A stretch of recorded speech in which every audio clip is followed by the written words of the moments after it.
Hello and welcome to Takshashila education. मेरा नाम है सौरभ आर्य और आज मैं आपके लिए लेके आऊँ बहुत ही इंपॉर्टेंट वीडियो। यानी इस वीडियो में हम डिस्कस करने वाले हैं कि आपके टर्म 2 का इकोनॉमिक्स का क्या सिलेबस रहने वाला है एंड उसके लिए क्या स्ट्रैटेजी होगा। सिलेबस बहुत सारे बच्चों को पता होगा क्योंकि बहुत सारे बच्चे ने वेबसाइट से और कई अदर सोर्स से चेक जरूर किया होगा, लेकिन फिर से मैं इस पर इसीलिए डिस्कस करना चाह रहा हूं क्योंकि अगर आप 90 प्लस को टारगेट कर रहे हो तो आपके दिमाग में विजन बहुत क्लियर होना चाहिए कि आप क्या पढ़ना है, क्या छोड़ना है। पढ़ना क्या है इससे ज्यादा इंपॉर्टेंट है कि क्या छोड़ना है, क्योंकि अगर आपने वो टॉपिक पढ़ लिए जो कि छोड़ना था तो वो आपके लिए कहीं से कहीं रिसोर्सफुल नहीं बनने वाला है, वो सिर्फ और सिर्फ आपका टाइम लेके जाएगा।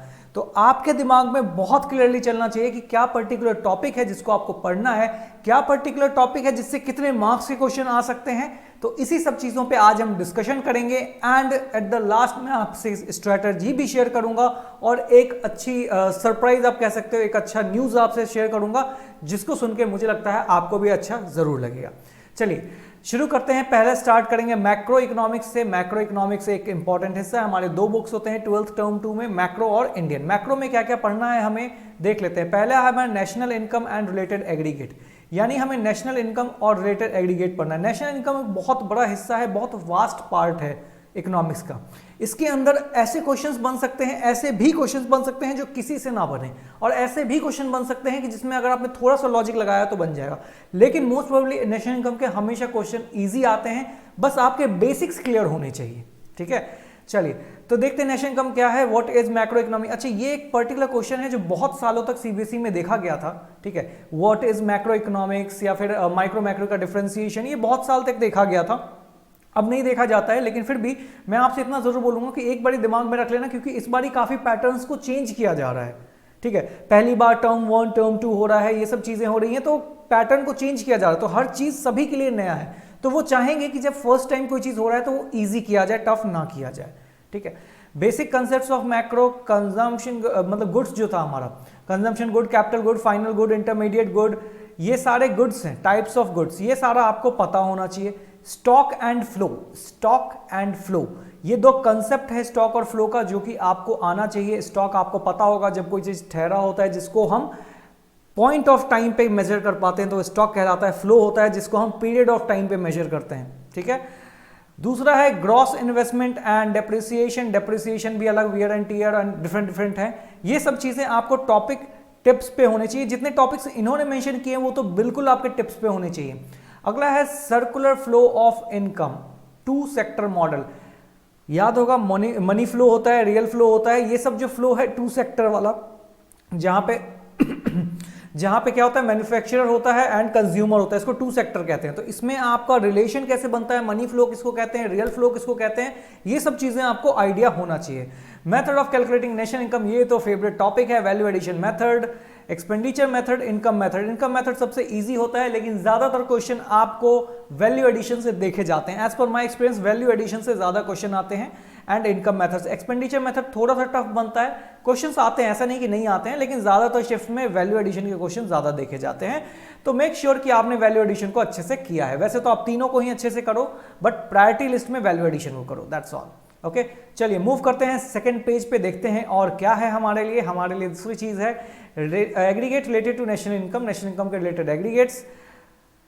GNP, gross national product, NNP, आपको पता होगा नेशनल इनकम को हम क्या बोलते हैं, एनएनपी एट एफसी, इसी को हम नेशनल इनकम भी बोलते हैं। डोमेस्टिक इनकम क्या होता है, नेट डोमेस्टिक प्रोडक्ट क्या होता है, market price, factor price, market price क्या हो जाता है, फैक्टर प्राइस क्या हो जाता है, रियल और नॉमिनल जीडीपी, रियल जीडीपी और नॉमिनल जीडीपी।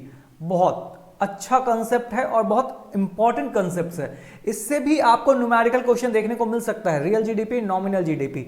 अभी मैं सीरीज ऑफ वीडियो लाऊंगा जिसके अंदर आपको शॉर्ट ट्रिक से ये सब चीजें पढ़ाऊंगा और बहुत डिटेल में पढ़ाऊंगा। तो ट्यून रहिए इस चैनल के साथ, सब्सक्राइब कर लीजिए, लाइक कर लीजिए और देखते जाइए वीडियो को। बहुत इंपॉर्टेंट, जो सीधे एग्जाम में आ सकते हैं क्वेश्चन, उसी चीज को हिट करूंगा मैं। ठीक है, GDP and welfare, GDP and welfare, इसके कुछ लिमिटेशंस भी हैं जीडीपी के, उसको भी पढ़ना है कि जीडीपी कहां पे जाके फेल हो जाता है, जीडीपी की क्या लिमिटेशंस हैं, वो सब आपको जानना चाहिए। ठीक है, तो ये रहा यहां का टॉपिक। अब आगे बढ़ते हैं, आगे क्या है, बहुत लंबा वीडियो को नहीं करना है, शॉर्ट में रखेंगे। चलिए क्या है? Determination of national income and employment, determination of income and employment, aggregate demand and it's consumption, obviously important, propensity of consumption, propensity of saving. आपको शायद ध्यान होगा, आपने थोड़ा सा पढ़ा है प्रोपेंसिटी ऑफ कंजम्पशन क्या होता है, प्रोपेंसिटी ऑफ सेविंग क्या होता है, शॉर्ट रन इक्विलिब्रियम क्या होता है, investment multiplier. Investment multiplier basically आपका पैसा कितना गुना हो जाएगा, कहीं आप इन्वेस्ट करते हो तो मल्टीप्लायर इनको कहते हैं कि आपका पैसा कितना गुना हो जाएगा। ठीक है, अगर आपने ये सब पढ़ा है तो आपको थोड़ा बहुत आइडिया होगा, नहीं पढ़ा है then don't worry and don't panic, हम हर चीज को डिटेल में डिस्कशन करेंगे। एंड इट्स मैकेनिज्म, ठीक है, meaning of full employment and insolvency, involuntary unemployment. ठीक है, यानी कि फुल एम्प्लॉयमेंट, आपके पास एक क्वेश्चन भी बनता है, full employment means zero unemployment, is this statement is correct? आप खुद सोच के बताओ, full employment means zero unemployment, is this statement is correct? Answer me in comment कि ये स्टेटमेंट सही है या गलत है। मैं सिर्फ इतना कह रहा हूं कि फुल एम्प्लॉयमेंट है, इसका मतलब सर जीरो अनएम्प्लॉयमेंट होना चाहिए, यानी देश में अगर पूरी रोजगारी है तो यानी जीरो बेरोजगारी होनी चाहिए। क्या ये बात सही है? आपको बताना है कमेंट बॉक्स में। चलिए हम आगे बढ़ते हैं। आपने होपफुली यहां देख लिया होगा, ये सब चीजें आपके दिमाग में रहनी चाहिए हमेशा कि क्या आने वाला है, तो आपको हर बार देखना ना पड़े कि क्या आ रहा है सर, एक बार फिर से देख लेती हूँ, फिर से देख लेती हूँ या देख लेता हूँ सिलेबस। नहीं, आपके दिमाग में क्लियर होना चाहिए कि आप क्या पढ़ने वाले हो और कितने मार्क्स कहां से स्कोर होने वाला है। ठीक है, चलिए आगे बढ़ते हैं। ये रहा आपका problem of excess demand and deficit demand. याद होगा आपको excess demand and deficit demand, अगर आपने पढ़ा होगा, जब डिमांड ज़्यादा हो जाता है हमारे एक्सपेक्टेशन से तो एक्सेस डिमांड हो जाता है, जब डिमांड कम हो जाता है तो उसको डेफिसिट डिमांड कहते हैं। मेजरमेंट, अच्छा ये तो प्रॉब्लम है, ये दोनों एक प्रॉब्लम है, ज़्यादा डिमांड क्रिएट हो जाना इकोनॉमी में या कम क्रिएट हो जाना, दोनों एक प्रॉब्लम है। अब इन प्रॉब्लम को ठीक करना भी आपको आना चाहिए, इसको आपको करेक्ट भी करना है। और ये मैं बता दूं, अगर ऐसे क्वेश्चंस आएंगे ना तो मोस्टली बच्चे 50 to 60% बच्चे इसको छोड़ने वाले हैं क्वेश्चन को। एक्सेस डिमांड डेफिसिट डिमांड एक बड़ी बच्चे पढ़ तो लेते हैं, लेकिन उनको समझ नहीं आता है कि असल में प्रॉब्लम है क्या, और प्रॉब्लम है तो उसको सॉल्व कैसे करें। तो आपको बहुत क्लियर होना चाहिए कि एक्सेस डिमांड का प्रॉब्लम क्या है, डेफिसिट डिमांड का प्रॉब्लम क्या है, और उसको ठीक कैसे करती है इकोनॉमी में। अगर आप एक पर्सन हो, इकोनॉमिस्ट हो, तो आपके सामने अगर एक्सेस डिमांड का प्रॉब्लम आता है या डेफिसिट डिमांड का प्रॉब्लम आता है तो आप उसको ठीक कैसे करोगे। ठीक है, उसको करेक्ट करना है। उसके लिए गवर्नमेंट भी स्टेप्स लेती हैं और आरबीआई भी लेता है, दोनों में repo rate, SLR, bank rate, CRR, SLR, repo rate, ये सब बैंक के, आरबीआई के स्टेप्स हैं। अच्छा एक चीज और मैं यहाँ पे आपको बता दूं, शायद यहाँ पे मेंशन नहीं है लेकिन मुझे लगता है कि वो बोर्ड के लिए इंपॉर्टेंट बनेगा। जैसे कि बैंकिंग चैप्टर आपने टर्म 1 में पढ़ा होगा, वहां भी आपने bank rate, CRR, SLR, repo rate, इन सब को पढ़ा होगा, लेकिन मैं आपसे सिर्फ इतना बोलूंगा, इन सब का मतलब पता रखिए, क्योंकि अभी जो टर्म 1 में सिलेबस है उसमें आपको इनका मतलब नहीं बताया गया। टर्म 2 में, टर्म 1 में आपको बताया गया था बैंकिंग चैप्टर में कि आरबीआई के फंक्शंस क्या क्या हैं, इसके क्वांटिटेटिव क्वालिटेटिव टूल्स क्या क्या हैं, वहीं पे था bank rate, repo rate, OMO, reverse repo rate, marginal requirement, model solution, ये सब चीजें थी। ठीक है, मोडल सॉल्यूशंस में नहीं लिखा हुआ है बट वो भी थी। ठीक है, तो ये सब चीजों को आपको क्लियर होना चाहिए कि सर बैंक रेट क्या होता है, सीआरआर क्या होता है, एसएलआर क्या होता है, रेपो रेट क्या होता है, रिवर्स रेपो रेट क्या होता है, ओएमओ क्या होता है, मार्जिनल रिक्वायरमेंट क्या होता है। ठीक है, ये सभी चीजें, मोडल सॉल्यूशन क्या होता है, ये सभी चीजें आपको पता होना चाहिए, क्योंकि मुझे ऐसा लगता है कि ये 1 मार्क्स में पूछे जा सकते हैं। हालांकि ये टर्म 1 में थे लेकिन टर्म 2 में भी इनके कई सारे पोर्शंस, जैसे कि आप देख रहे हो ना, ये सारे मेंशन्ड हैं यहाँ पे भी, तो पूछ सकते हैं। ठीक है, तो इनका डेफिनेशन अपने दिमाग में 2-2 लाइन का है, इससे ज्यादा है भी नहीं, तो वो शॉर्ट मार्क्स में ही आएंगे, लेकिन 1-1 मार्क्स इंपॉर्टेंट होता है। ठीक है, चलिए इसको कर लीजिएगा ध्यान से। एंड अब आते हैं नेक्स्ट स्लाइड पे अपने। अब हमारा आता है इंडियन इकोनॉमिक एंड डेवलपमेंट, यानी अभी तक हमने मैक्रो का डिस्कशन किया, अब हम करेंगे इंडियन इकोनॉमिक एंड डेवलपमेंट का, यानी इंडियन इकोनॉमी में क्या क्या चीजें आ रही हैं। ठीक है, चलिए बढ़ते हैं आगे। ये रहा अपना video, current challenge facing Indian economy. India economy कौन कौन से चैलेंज को फेस कर रहा है अभी। ओके, तो देखते हैं, ये एक टॉपिक है, आपको पता होगा कि इंडियन इकोनॉमी क्या क्या चीजों को फेस कर रहा है। इसके ऊपर प्रॉपर एक चैप्टर बना हुआ है जिसको बोलते हैं पहला employment growth and change in work force, participation rate. Participation rate मतलब होता है टोटल वर्कर्स में से कितने लोग पार्टिसिपेट कर रहे हैं, कितने लोग वर्क कर रहे हैं, उसको बोलते हैं पार्टिसिपेशन रेट। जैसे कि 100 लोग हैं, उसमें से 10 लोग वर्किंग है, तो पार्टिसिपेशन रेट क्या हो जाएगा, 10/100। ठीक है, इंटू 100 कर देंगे तो ये हो जाएगा पार्टिसिपेशन रेट। ऐसे ही निकलता है, बट हाँ इतना ईजी नहीं होता है, आपको थोड़ा पहले लॉजिक को समझना पड़ेगा। Formal informal sectors, problem and policies, ये सभी चीजें आपको क्लियर होना चाहिए। यानी कि ग्रोथ के लिए क्या क्या पॉलिसीज है। एक चीज और मैं यहाँ पे आपको रिकमेंड करूंगा, आप ग्रोथ पढ़ रहे हो, एम्प्लॉयमेंट पढ़ रहे हो, या फिर आप कोई भी टॉपिक पढ़ रहे हो एक इंडियन का, ठीक है, उसमें गवर्नमेंट की जो स्कीम्स हैं, 2-3 स्कीम्स 4 स्कीम्स हर में आपको पता होनी चाहिए। ग्रोथ में भी जैसे आप मनरेगा को यूज कर सकते हो, एम्प्लॉयमेंट में भी आप मनरेगा को यूज कर सकते हो, इंफ्रास्ट्रक्चर में फिर आप नहीं यूज कर सकते हो, तो आपको अटल भूजल योजना आप उसमें इंफ्रास्ट्रक्चर में यूज कर सकते हो। तो आपको गवर्नमेंट के प्लान्स पता होने, जैसे अपने एम्प्लॉयमेंट चैप्टर पढ़ा तो उसके लिए गवर्नमेंट के 4-5 प्लान्स, स्कीम्स पढ़ लो, पॉलिसीज पढ़ लो कि जो गवर्नमेंट ने चलाया है एम्प्लॉयमेंट को ठीक करने के लिए। इंफ्रास्ट्रक्चर जब आप पढ़ रहे हो तो गवर्नमेंट के 3-4 प्लान पढ़ लो जहां पे वो इंफ्रास्ट्रक्चर के बारे में कुछ ना कुछ चेंजेस किए गए गवर्नमेंट के द्वारा। वो नए भी हो सकते हैं, पुराने भी हो सकते हैं, लेकिन गवर्नमेंट स्कीम्स के बारे में आपको पता होना चाहिए। लास्ट ईयर मुझे ध्यान है सीधे सीधे क्वेश्चन आया था, ठीक है। तो आपको भी जानना है, कोई बहुत मुश्किल नहीं हो जाता है, बहुत आसान सा है, बहुत डिटेल में नहीं लिखना है उसको, लेकिन आपको पता होना चाहिए कि बेसिक चीजें उसमें सरकार करना क्या चाहती थी। अगर आपको नाम भी पता है ना तब भी इनफ है कि आप तो बना दोगे कि सरकार एम्प्लॉयमेंट के बारे में लिख रहे हैं और एम्प्लॉयमेंट का स्कीम है तो एम्प्लॉयमेंट ही ठीक करना चाह रही होगी, ठीक है। इंफ्रास्ट्रक्चर की बात करते हैं, मीनिंग एंड टाइप इंफ्रास्ट्रक्चर के, case studies, health problem, policies and crisis, मतलब हेल्थ से रिलेटेड, हेल्थ और एनर्जी, दो ऐसे सेक्टर हैं जो कि इंफ्रास्ट्रक्चर में बेस हैं।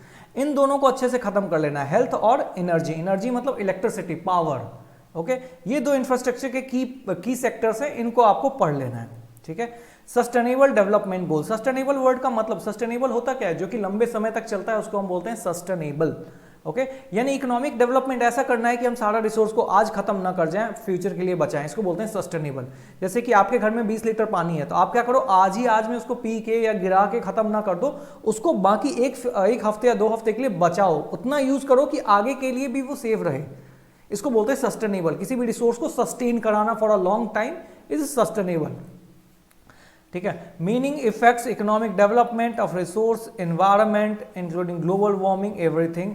ये इंपॉर्टेंट है, ये सारे ही इंपॉर्टेंट है, मैं किसी को नहीं कहूंगा कि कोई कम इंपॉर्टेंट है, सारे ही टॉपिक इंपॉर्टेंट है, क्योंकि टर्म 2 में ऐसे टॉपिक्स डाले गए हैं जो कि स्कोरिंग, जो पहले बोर्ड्स में स्कोरिंग स्केलिंग चैप्टर्स होते थे उनको टर्म 2 में डाला गया। तो ये सारे ही इंपॉर्टेंट कंसेप्ट वाले हैं, किसी को भी आप स्किप नहीं कर सकते हो। हाँ, आप प्रायोरिटी जरूर दे सकते हो किसी को, लेकिन स्किप करने का तो सोचना भी मत आप, ठीक है।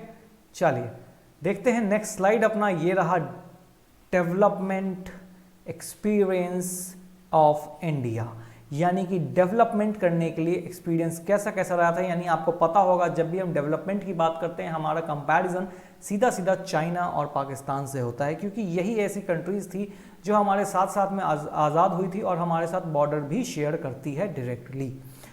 तो comparison of neighbouring country India and Pakistan, China, अच्छा यहाँ पे इंडियन, अच्छा यहाँ है Pakistan, India and China issue. इन तीनों ने कैसी स्ट्रैटेजी को लगाया, किन किन सेक्टर्स को लगाया, क्या वन चाइल्ड पॉलिसी था, क्या आपके स्पेशल इकोनॉमिकल जोन थे, ये सब चीज़ें आपको पता होना चाहिए। स्पेशल इकोनॉमिकल जोन के बारे में खासकर आपको पता होना चाहिए। SEZ के बारे में आपको बहुत क्लियरली से पता होना चाहिए, ठीक है। स्पेशल इकोनॉमिकल जोन क्या होता है, कब इंप्लीमेंट किया गया था, वन चाइल्ड पॉलिसी क्या है, कब इंप्लीमेंट किया गया था, ये सब चीजें आपको पता होना चाहिए। चलिए इतना है यहाँ का सिलेबस। अब हम बात करते हैं एक इंपॉर्टेंट चीज जो मैंने आपको बताया था, सिलेबस होपफुली आपको समझ गए होंगे आप, ठीक है। अब बात करते हैं जो मैं आपको बताना चाहता था, एक अच्छी चीज वो ये है कि आपका हम तक्षशिला एजुकेशन आपके लिए लेके आया है क्रैश कोर्स, 12th का कंप्लीट क्रैश कोर्स, ठीक है। क्रैश कोर्स, ये कंप्लीट क्रैश कोर्स है जिसमें कि आपका CBSE का सिलेबस यानी कि टर्म 2 का जितना भी सिलेबस है, टर्म 2 का कंप्लीट सिलेबस को कवर करेंगे। और इन सिलेबस को कवर इस तरह से किया जाएगा ताकि आपकी CUCET और CUCT और DUCT को भी हम कवर करेंगे। यानी आपको डिटेल वर्जन तो पढ़ाएंगे, साथ में MCQs भी करवाएंगे ताकि आपके कॉलेज एंट्रेंस की तैयारी होती रहे। और ये सभी चीजें आप कोई भी सब्जेक्ट ले सकते हो, आप कॉमर्स सेक्शन से हो, आप आर्ट सेक्शन से हो, आप साइंस सेक्शन से हो, फिजिक्स, केमिस्ट्री, मैथ्स, बायोलॉजी, सभी सब्जेक्ट्स हैं हमारे पास। आप किसी एक को भी इनरोल कर सकते हो और आप चाहो तो पूरा बैच भी ले सकते हो, ठीक है। और इसमें आपको और क्या क्या मिलेगा, इसमें सिर्फ और सिर्फ 35 स्टूडेंट का स्ट्रेंथ रखा गया है। क्यों? क्योंकि बेसिकली आप टीचर से फ्रीली इंटरेक्ट, एक बच्चों के दिमाग में मिथ है कि ऑनलाइन एजुकेशन है यानी 100-150 बच्चे बैठेंगे, 200 बच्चे बैठेंगे। हाँ बैठते हैं, बड़े बड़े प्लेटफॉर्म पे बैठते हैं, लेकिन यहाँ पे हमने 35 स्टूडेंट का स्ट्रेंथ किया है, यानी आपको कभी भी टीचर से फ्रीली इंटरेक्ट करने के लिए सोचना नहीं पड़ेगा। आप टीचर से freely face to face interact कर सकते हो कि sir I have this problem, जैसे आप स्कूल में करते हो। पसंद है ना आपको? ऑफलाइन में क्या होता है कि आपको जब जो पूछना होता है आप पूछ पाते हो, वैसे ही आप कर सकते हो, आप हैंड रेज कर सकते हो और पूछ सकते हो डायरेक्टली टीचर से कि सर इसमें मुझे प्रॉब्लम रह गया, आप समझा दो। 35 स्टूडेंट है तो टीचर भी आपको रिप्लाई कर पाएंगे। अगर 200-300 बच्चे बैठते तो टीचर भी शायद आपको रिप्लाई नहीं करते। दूसरी चीज ये है कि हम यहाँ पे आपको पढ़ा रहे हैं 30+ hours. 30+ hours means almost 34 to 35 hours हम आपको पढ़ाने वाले हैं, ठीक है। अब देखिए, आप एक इंस्टीट्यूट में एक महीने में 12 घंटे पढ़ते हो, यानी कि 3 महीने में 36 घंटे पढ़ते हो। जितना आप 3 मंथ में पढ़ते हो उतना हम आपको 1 मंथ में पढ़ाने वाले हैं, यानी 30+ आवर्स। समझ रहे हो ना आप? यानी कि 3 महीने का कंटेंट हम आपको एक जगह पढ़ा रहे हैं। लेकिन ऐसा कहीं भी नहीं होगा कि हम अपने कोर्स के साथ रन कर रहे हैं, नहीं, आपको बिल्कुल 0 से स्टार्ट किया जाएगा और 100 तक पहुंचाया जाएगा। यानी कि कंप्लीट ऐसा समझेंगे जैसे कि आपने पहली बार पढ़ना शुरू किया है, अभी फर्स्ट टाइम आप इसको छू रहे हो बुक को और फर्स्ट टाइम इस कोर्स को स्टार्ट कर रहे हो, वैसे बिल्कुल बेसिक से स्टार्ट किया जाएगा और एडवांस तक ले जाया जाएगा। एंड लास्ट इज दैट, पहले हमारा फीस था 3000 यानी कि 2999, जिसको कि कम कर दिया है हमने ताकि इकोनॉमिकल बनाया जाए, और अब हमारा फीस है सिर्फ और सिर्फ 1200 रुपये। यानी आप 1200 रुपये में कोई भी एक सब्जेक्ट चूज कर सकते हो और हमारे टॉप टीचर्स के साथ पढ़ सकते हो। इसके साथ साथ और भी बहुत सारी चीज़ें आपको मिलेंगी, study material, notes, DPP, PDF, सभी चीज़ें मिलेंगी। तो इनरोल कीजिए। इनरोल करने के लिए डिस्क्रिप्शन आपको लिंक में दिया गया है, आप वहाँ क्लिक कर सकते हो, आप हमें इनरोल भी कर सकते हो।